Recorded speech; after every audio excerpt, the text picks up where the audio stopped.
Ibnu Athaillah As-Sakandari berkata, liyakilla ma tafrahu bihi, yakilla ma tahzanu alaihi. Kurangilah hal-hal yang membuatmu senang, niscaya berkurang juga hal-hal yang bikin kamu sedih.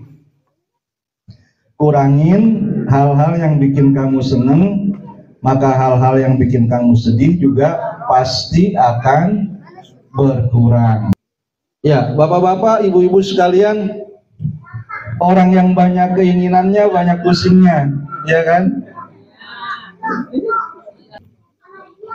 Tapi apakah berarti semua akibat atau dampak dari keinginan dan dari tanggung jawab itu harus kita tinggalkan?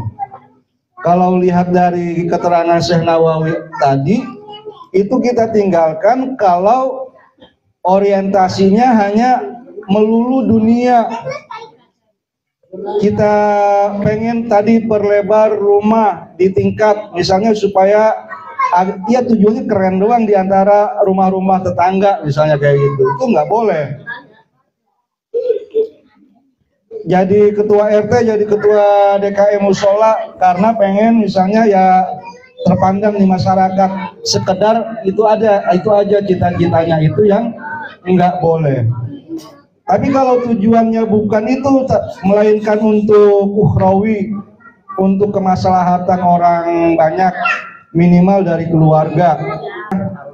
Kita pengen punya rumah yang agak legaan supaya kalau saudara datang ya mereka nginepnya nyaman.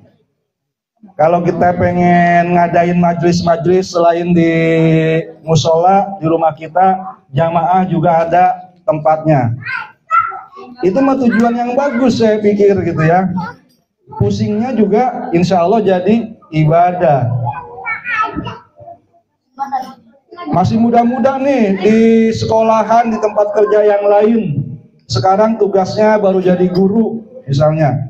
Besok bisa jadi kepala sekolah, di perusahaan bisa jadi kepala pabrik, kepala bidang segala macam. Gitu. Walaupun tanggung jawabnya jadi lebih besar, gitu kan? Kalau niatnya, kalau saya punya penghasilan yang lebih besar, saya nggak menaikkan gaya hidup saya, berarti kan selisih gajinya bakal lebih besar. Yang dimasukin ke kengkleng masjid bisa jadi lebih banyak. Kalau ada tadi rencana mau ziarah ke makam wali gitu ya punya mobil bisa bawa tetangga, perlu nggak perlu misalnya nyewa angkot digratisin, silahkan. Jadi menurut saya selama cita-citanya itu keinginannya bukan untuk dunia, hal-hal yang menyenangkannya itu, tapi untuk kemaslahatan agama, kemaslahatan masyarakat, itu dipersilahkan.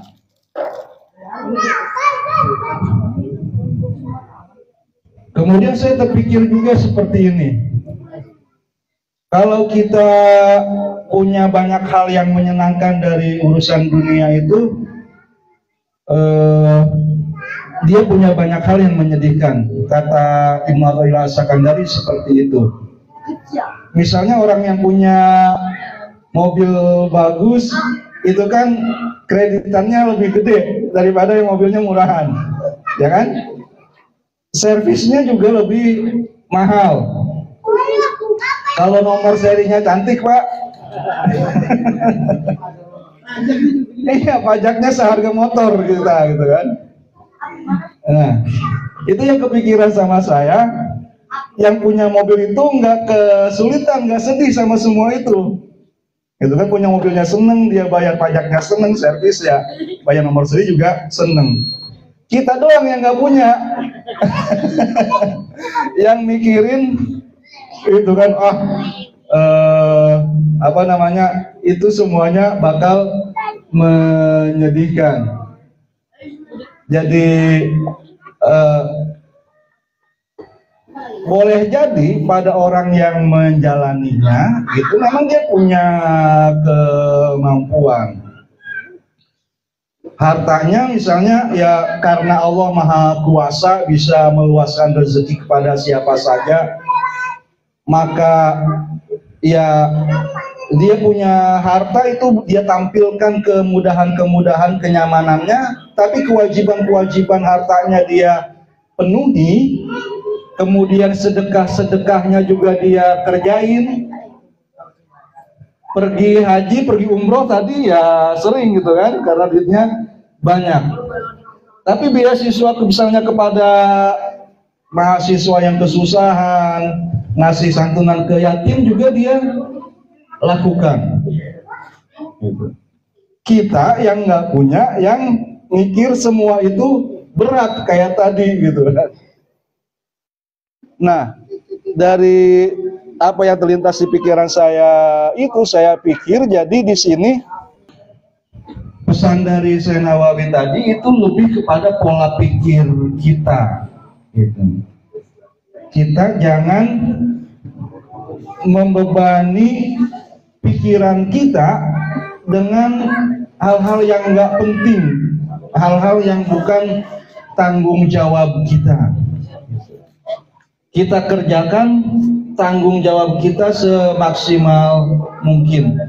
Yang nggak penting, yang bukan urusan kita itu ya kehidupan orang lain gitu. Nggak usah itu terlalu kita teliti. Nah, kalau kita misalnya tadi punya banyak hal yang menyenangkan,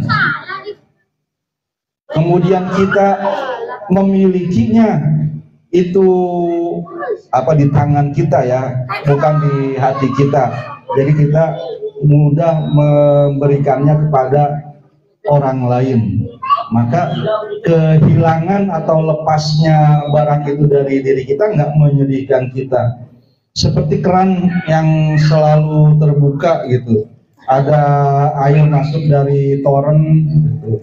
Ya dia langsung turun ke bak mandi di kamar mandi kita, nggak ditahan di toren sana. Begitu juga harta yang datang kepada kita, mau banyak mau sedikit, itu juga tidak, posisi kita jangan jadi bak mandinya, harus jadi torennya gitu ya, yang langsung kita turun sampaikan juga kepada pihak-pihak yang lain. Kemudian kata mutiara yang kedua yang kita baca malam hari ini, berarti yang ketiga di bab zuhud. In aradta alla tu'zal fala tatawalla wilayatan la tadumu laka. Jika kamu nggak ingin dicopot, diturunkan dari suatu jabatan, maka janganlah engkau memegang jabatan yang tidak abadi. Jadi ketua RT nggak selamanya gitu. Kalau nggak pengen dicopot ya jangan jadi ketua RT. Jadi presiden, jadi menteri nggak selamanya.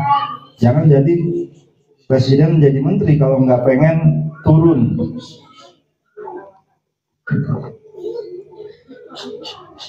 Secara harfiah pengertiannya seperti itu.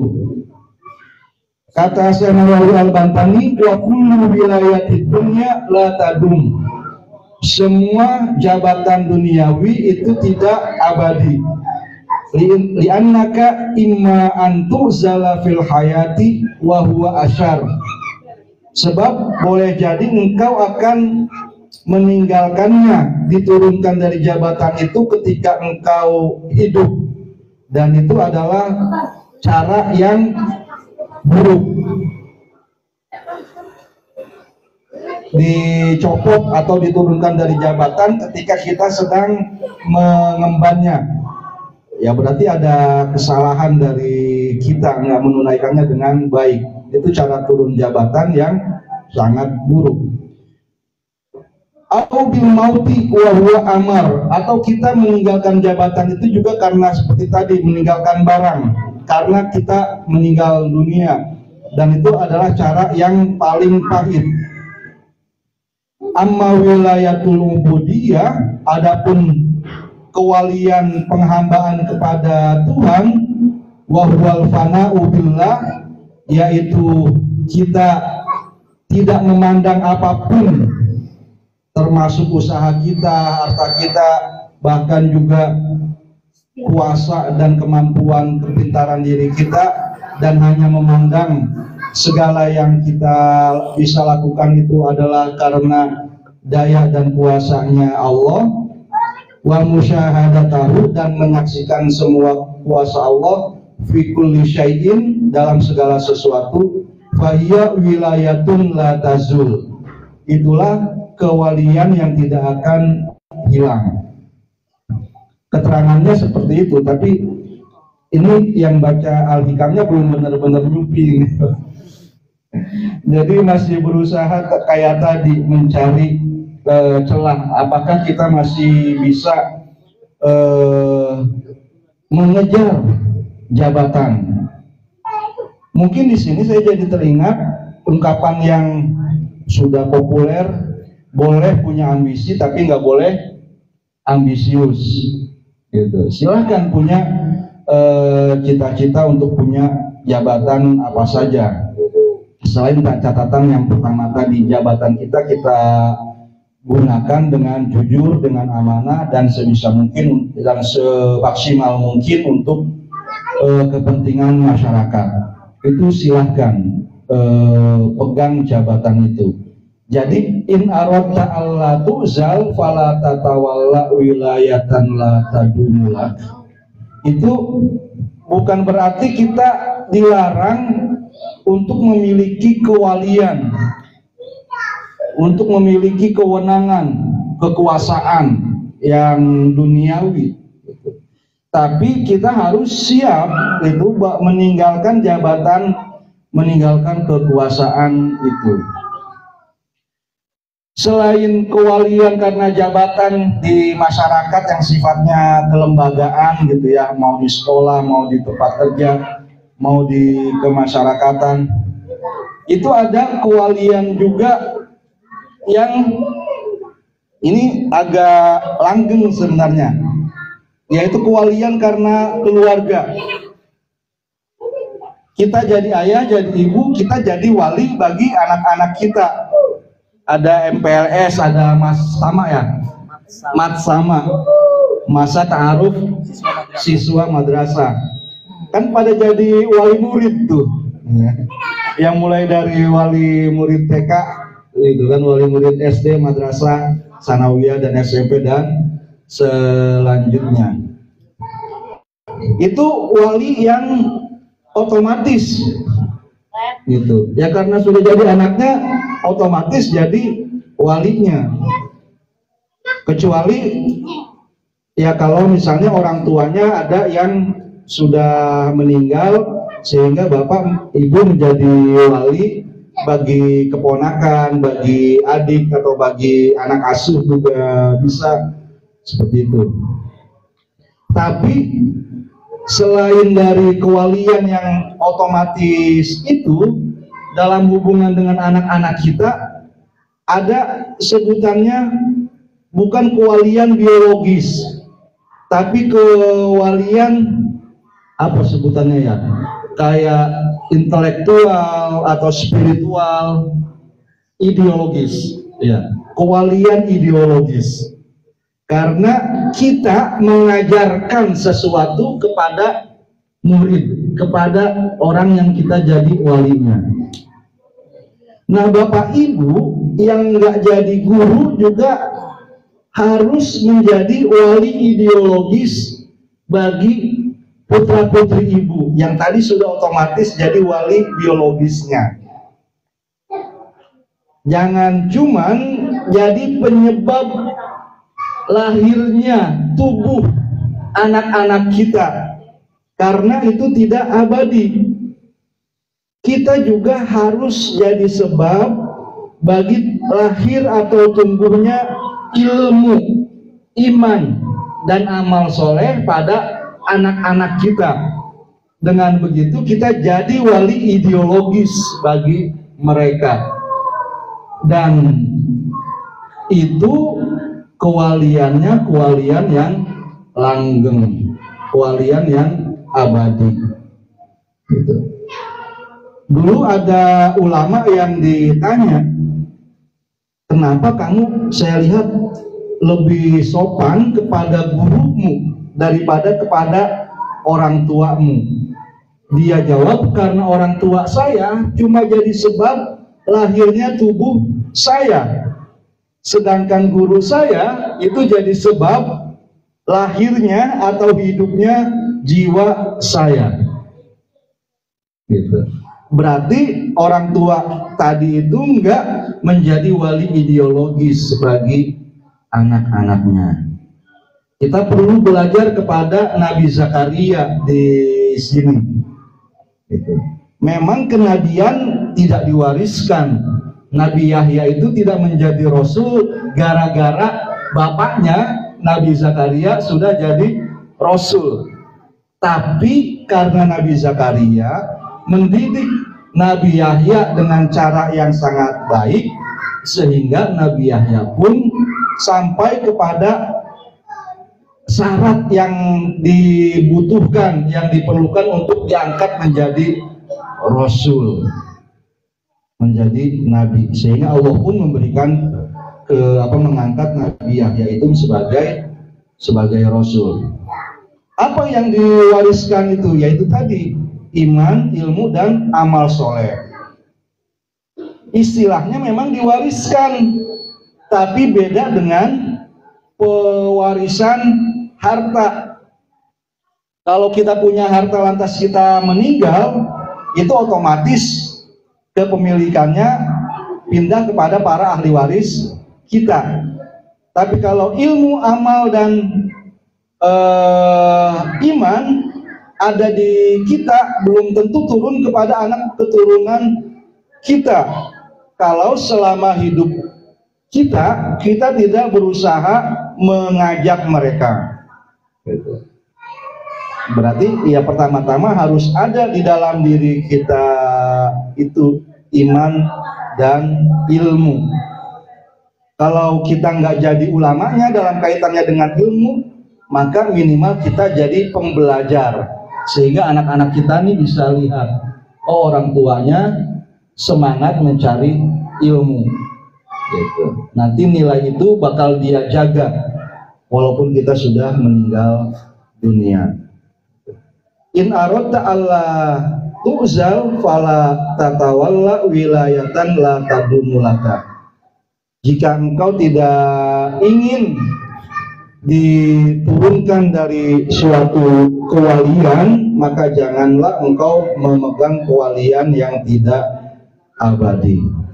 Jadi silakan untuk mencari kewalian yang tidak abadi, tapi harus siap untuk diturunkan. Tidak lantas jadi nanti post power syndrome, pas sudah turun dari jabatan masih sok kuasa gitu, atau ya misalnya punya jabatan di kantor, di masyarakat masih sok-sok juga sebagai bos seperti di kantornya.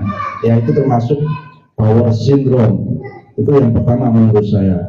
Kemudian yang kedua, ya silakan juga cari kewalian, tapi usahakan kewalian itu bukan yang sekedar otomatis kita peroleh seperti menjadi wali biologis bagi anak-anak kita, tapi kita tingkatkan sehingga menjadi wali ideologis juga. Demikian yang saya sampaikan pada malam hari ini. Mudah-mudahan walaupun sedikit, selama kita bisa istiqomah, itu akan menjadi seperti yang disampaikan Nabi, menjadi afdalul amal. Pekerjaan yang paling baik adalah yang konsisten, yang istiqomah, yang dawam meskipun sedikit-sedikit. Mudah-mudahan Allah memberikan kita kekuatan untuk mengamalkan apa yang sudah kita pelajari dan juga memberikan kita ilmu-ilmu tentang hal-hal yang belum kita ketahui.